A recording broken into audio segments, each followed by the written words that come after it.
Viewers from wherever you are, Kenya, Uganda, Tanzania, Rwanda, Saudi Arabia, South Africa, Uzbekistan, Tanzania, wherever you're watching me from, how are you doing? I believe you are doing great. I'm also doing great. And so today's story is one very interesting story, and that changed the direction in my life, and it is awesome for you also to hear the same. So I've been working in a school and was a teacher. Yep. And I had been working and working until it came a time when I felt like I need to change. But then it came at a time when there was some friction and collision in the management of where I was working. There was a division in the church, and so the church had split. One had gone to become a Sabbath school in the other side, and so I was not a regular member of that church, so I used to stay at home at times because that is how I felt like. So I decided to go to the Sabbath school. But this brought a lot of friction at my workplace because I was supposed not to go there according to them. And so ilinisumbua sana. And I was like, okay, I'm not stuck here. I'm not hit here with nails that even nails you can remove them, then you go. I just have to move for the sake of the peace of my mind, because I was just feeling like I'm going crazy here. My head is just going to crash. So I decided to do this. So we were going for a holiday, a short one. It was in June. So we were finishing the May month and heading to June. So we were given 3 days for the midterm. Yeah, it was a midterm, not a holiday. It was a midterm that was accompanied with a holiday, the first June holiday. So I went home, really thought about myself, and I was like, I don't want to do this anymore. So what I'll do, I'm looking for another job. But before this, I had met a woman called Mrs. Mumba. Yup. She told me this, young girl, do this. Can you move out of that place before it's too late for you? And I was wondering, like, before it's too late, what does she mean? I never understood. But she told me before, which words did she use? She said, before they find somebody who can do what you are doing exactly in that school, please move. Go to another school, maybe a bigger one, or rather just go to another place. So this is the time this thing is hitting my mind, and I'm like, yeah, I need to go to another place, get a new experience. Not with bad blood, but I just have to, just for a change. So I decided to text my friends, just 2 or 3, and I'm like, yo, I'm looking for a school. If you have a connection, you can hook me up with your friends, then I get a job. Then this day, it was very mysterious that my phone has never been off, and for some reasons, that day my phone was off, like the whole night. So I woke up at around 4 a.m. and found that in my phone there are a lot of missed calls, and texts, and I was wondering, guy, what was happening? Why are people calling me all of a sudden? Why all these calls? So it started disturbing me. Then I found a message from one of my friends called Alex, telling me that there is somebody who can hook you up with her friend who was at school. And I was like, this is it. So after seeing this message, I didn't talk to Alex. I called my mother. Then I was like, Mom, listen to this mysterious conversation. Mom, I've been called to a school and this job is mine and I'm going for it. Then Mom was like, Amen. I hung up the call. And before I called my mom, I was already preparing my documents. So when I was calling mom, I was already organizing my documents, and I did a CV, a handwritten one. Then, then I now went to text Alex. I was like, "Yo, you said this and this," and he's like, "Call this person, and she will guide you through." And I was like, "It's already early, so I won't call her at this time. So it is already 5. Acha tulie, then I'll call." Then I relaxed, but I'm still organizing my documents. So it comes to around 7 there, and I text this lady called Robai, and she's like, it was not really 7, it was almost heading to 8. And she's like, "Yeah, I'll give you a number, then you call, tell her you're heading there for an interview. She's already expecting you." And at this time that we are talking, it is almost heading to 8. So I'm like, "Sawa, send the number." She sent the number, and when I call, the response from the other side, made me so tensed. I called the lady from the other side received. That was my director director's wife, and she's like, "Are you the one who's supposed to come? You are late. You should be here." And I'm like, "Hey, what can I do? I don't know the place where it is. I don't even have money at that time because we had not yet been paid." So I hung up the call, and she's like, "I'm waiting for you, and if you come late, you're doomed." So now I'm tensed. I've not written the application letter, and I'm still tensed that I'm having a handwritten CV. So I wrote the application letter, feeling so tense while shaking, put my documents in place. Then I called Alex again. I'm like, "Alex, I do not know this place. What you have to do, if you're not busy, please, please, please, in the next few seconds before I even finish saying whatever, you should be here." He came with a motorbike.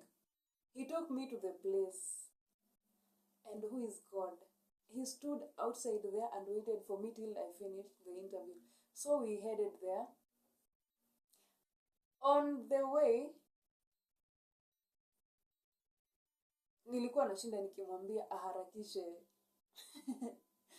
But the good thing is he knew the place. So we went there. I entered in. The director came. We talked, and it didn't even take long. And he told me, "You've gotten the job. So what you do? You should be here by date 2. You should be here. That is in June. You should be here. I'll show you your class." And I said thank you and left the place. Then I went back.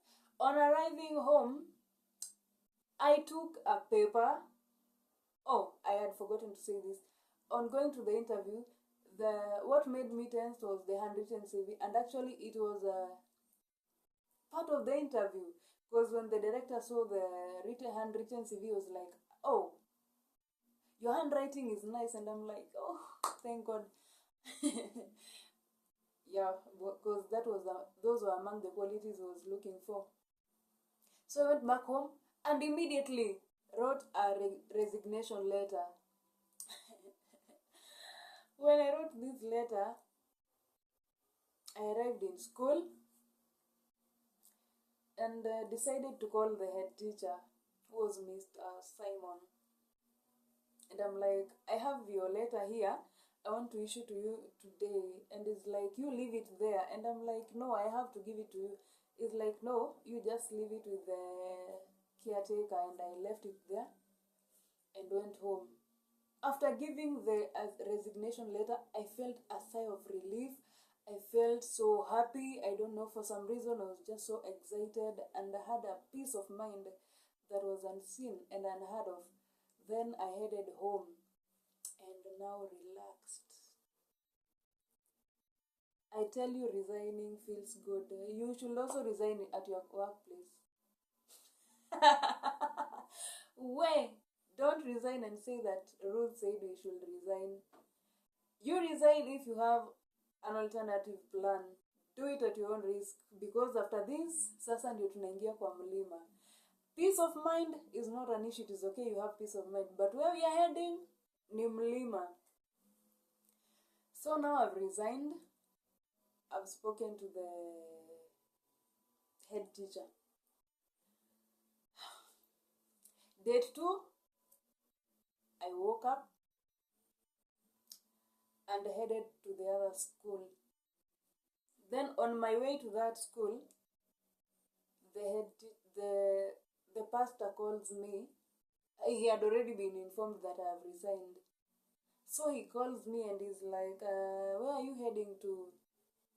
I'm like, I had to lie. I told him I'm going to my sister's place, and he's like, you'll become a burden to her and stuff and stuff. You do not have work. You just come back, then you'll live at your own during the August holiday. And I'm like, no, I've just decided I'm going to my sister's place. That is where I'll go and stay.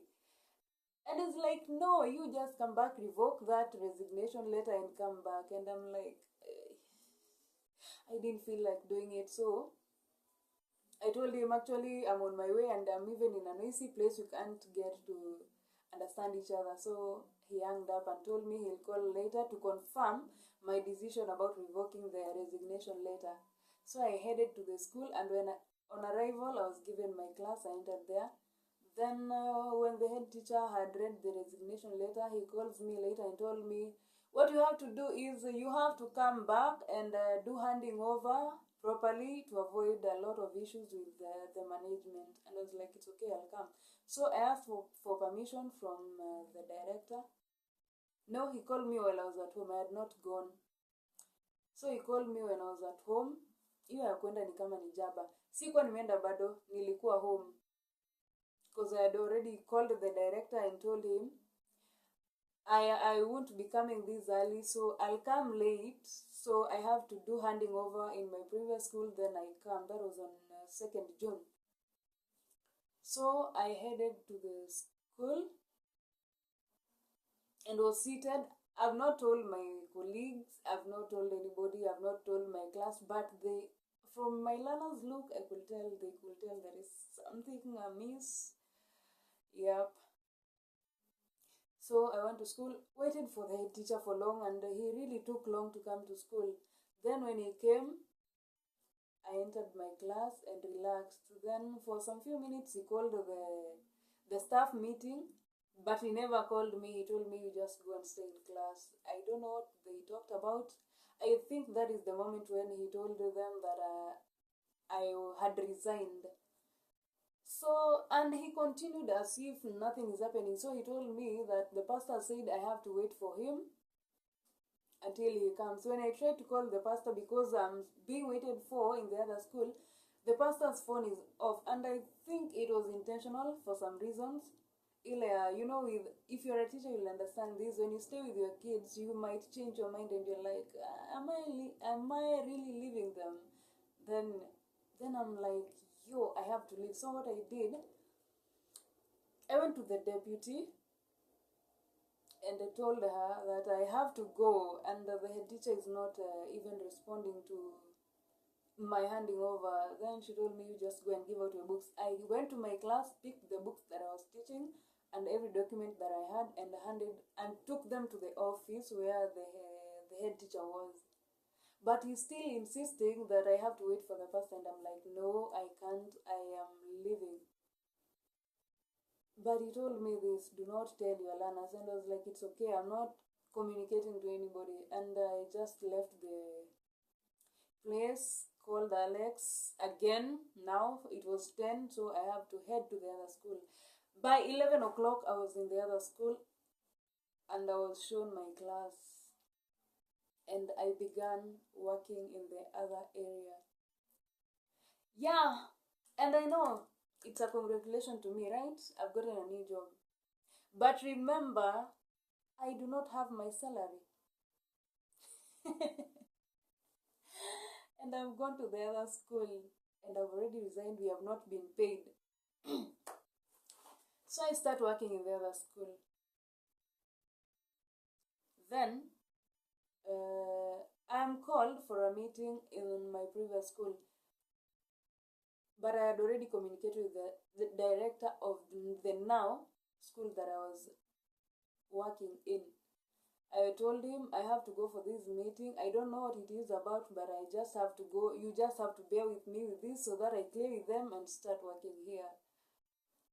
And he was like, it's okay, you just go clear up things, then you come. Then when I came, I found a panel, a big panel seated of dignitaries, let me call them that. I know you thought you're thinking they are calling me for my salary, right? Let me tell you, I sat outside the office waiting to be attended to. Nobody is attending to me. They're just moving up and down, heading to where they want. Nobody is attending to me. Nobody is talking to me. And I knew, it's okay, you finish your deals and we'll meet each other in that panel of yours. So when I entered, suddenly all the blame is on me. Oh, you are leaving the school at stake, you're doing this, you're doing that, you're spreading rumors. And I'm like, wait, what rumors am I spreading? But it is the truth. I've resigned, and these are my reasons for resigning. It was chaos. I ranted out all I could say. Niliongea ikanitoka, niliongea, kusema ukweli niliongea. But their decision was, we are not giving you a salary. And I was like, ni sawa. I left the place and headed home. I cried, of course, because it is painful. On leaving, I called the director and told him that it is already 2, so I cannot even come back to school. Because for the class I was given, they didn't have the afternoon lesson, so I headed home. I cried, and God decided that He will help me to cry. That day it rained, heavily raining. Kukanyesha proper. Kajiambia at least hii imenisaidia kutoa ile machungu. And I began working in the other place, now feeling peaceful and happy, all excited, having peace of mind and everything. But now, I do not have a salary. I have rent to pay. And I just cleared the debts I had from after buying this machine. So, after investing here, kilianza kuniramba. Because I had arrears of rent which I had finished paying. And when I was just about to be stable, my salary is gone. Na hii nitawaambia ilikuwa ngapi. It was 12,000. My salary gone. Now where do I start? But I called mom and I'm like, now you know what? I'm back to being your burden. And she told me, if you lack fear, that is, we'll provide for you. We'll look for all means and see how you'll be going to school. But who is God? I went and explained to the director, and he was like, it's okay. So at times he used to drop me with his vehicle when he was going to pick the wife from the workplace. So nilikuwa nabebwa na personal car. Yeah, see God.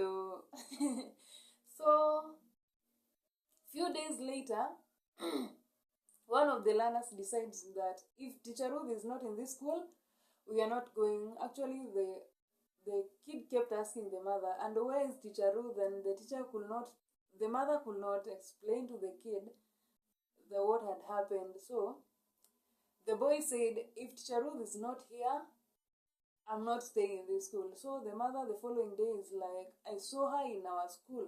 She had come for the fee structure, and I'm like, yeah, now things are getting worse, because the moment she leaves this school, I'll be told I'm the one who has told her to leave. The boy came, and now it was even easier for me, because when the boy was being picked by the school van, I was also being picked, and this was an ease from the transport side, because when he's brought and taken, I'll be brought and taken also. So I didn't have problem with fare. So now The fare is sorted. Let's come to clothes. Now we are dealing with the basic needs. The clothes. Do I have clothes? Yes, I do, but now nile nye unafeel haziko enough. But who is God? I get to school, a tailor comes, I'm taking measurements of the clothes that I'll be wearing. Nguo za kazi. Napimiwa nguo, which will be paying in installments, sijui tutaitaje, ile yenye unakatwa kidogo kidogo.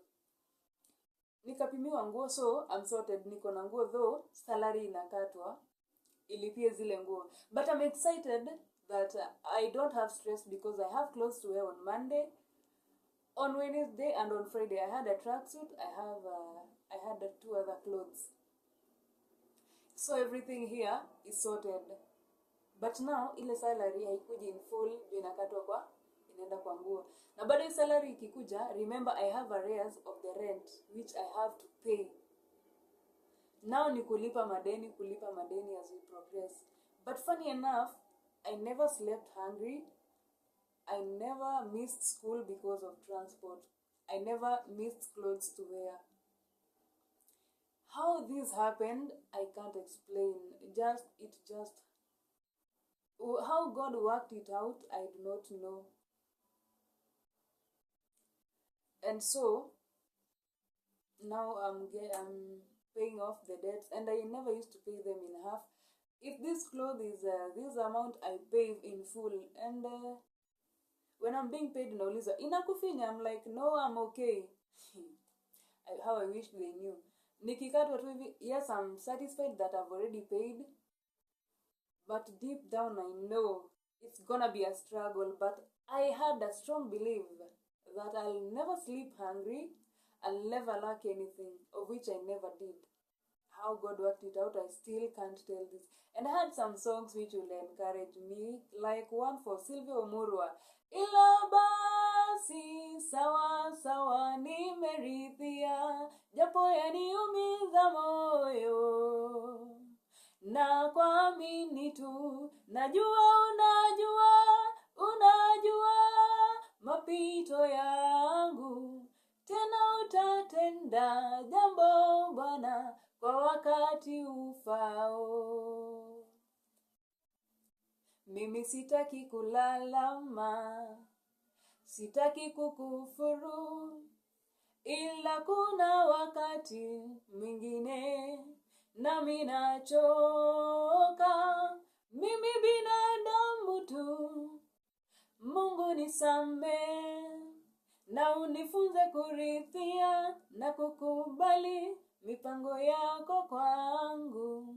Kama ni machungu, nifunze kuyavumilia, na kama ni mazito sana, nifunze kukuamini tu, na kama ni mazuri, nifunze kukushukuru Baba, kwa kuwa wewe ndiwe Mungu, mipango yako sawa. And I used to play that song on a daily basis. It really used to encourage me. Kama ni machungu, nifunze kuyavumilia. Kama ni mazito, ilikuwa tu so encouraging. And everything kept flowing on smoothly and smoothly. Tukaendelea. And I started gaining balance because in the August period, nilipata tuition, nikapata shilingi pale kuendelea kunisaidia kupunguza deni. And now, another thing, a week after I resigned, another teacher resigned. And again, the blame was on me. Mimi ndio naambia walimu wa resign, mimi ndio nataka hiyo shule ianguke. And I'm like, I didn't even know, because I was told way later that somebody has resigned. And I'm like, what? I didn't know. Lakini the blame is on me, like you made her resign. That was not enough. Wanafunzi wakaanza kutoka because their own reasons. Some used to come to school and ask if I'm there, and if they find that I'm not there, they leave. They were given reasons, and my name, I'm sure it was tarnished in a meeting they were called for, but it is okay. I accept all that. Change is inevitable. I had to change, and growth is also part of life, and I had to grow and I have to move. I never spoke to any parent and asked them to take away their kids, but they did, and it was a big blow. Waliendelea kutoka gradually. Tukikutana na mtu aniulize ulienda wapi, I'm like, I had to move to another area. I wasn't stuck here. We have to change and things have to go on. But all the blame was on me, which I thank God, because it means I'm so influential that if somebody does something, it means I made them do it. And I was wondering, a woman who has a family, who knows her responsibility, will decide to resign because another lady asked her to do it. I must be very powerful. That was so ilinifanya ni feel some paper. That's been nilisikiaje, but ilinifanya ni feel fiti juu. If you can hold me responsible for people resigning, then it's a plus. Inamaanisha there was something. Anyway, whatever reason and why she decided to resign, I do not know. But growth is inevitable, and we have to grow, we have to move, and things do happen. Before I resigned, I had a plan. So the bottom line is, if you're planning to resign ukiwa umejipanga. I never told anybody because nilijua hizo plans zingeharibika in between. So I did it chini ya maji. They were like, mbona hukutuambia? But I just had to go silently, make silent moves. Sometimes inabidi. And for some reason, I thought even if I stayed there, I wouldn't really have impacted or rather done something much more than I had done. You know, there are some things that you've done and you feel like even if I stay here any longer, I cannot help you out anymore because all I had to offer, I have already offered. Far from these, sina ingine ya kuoffer. So I just had to exit. There is time for everything. Kulikuwa na time ya mimi kuingia hapo, and it was time for me to leave, and I had to exit. And I did it. And I do not regret anything about it. And I do not have anything against the people. Niko sawa, moving on swiftly. Na mambo iko sawa. And I thank God for being with me throughout the journey. It was never easy, though I'm glad I had a peace of mind, because that is what it was the most that I was looking for. Yeah, as you have been saying, tuongee tutoke, nimeongea imenitoka, and I'm glad. Yeah, and that was it. So sishindi ukijiuliza aliresign ama alifutwa ama nini. Now this is my truth. I resigned. Sikufutwa na mtu yoyote, and I did it willingly. It was my decision. Always ask God to guide you through first before you do anything, because even before I decided to resign, I had really prayed about it, and it worked out well. Thank you so much for watching up to this moment. See you in the next video. Bye bye.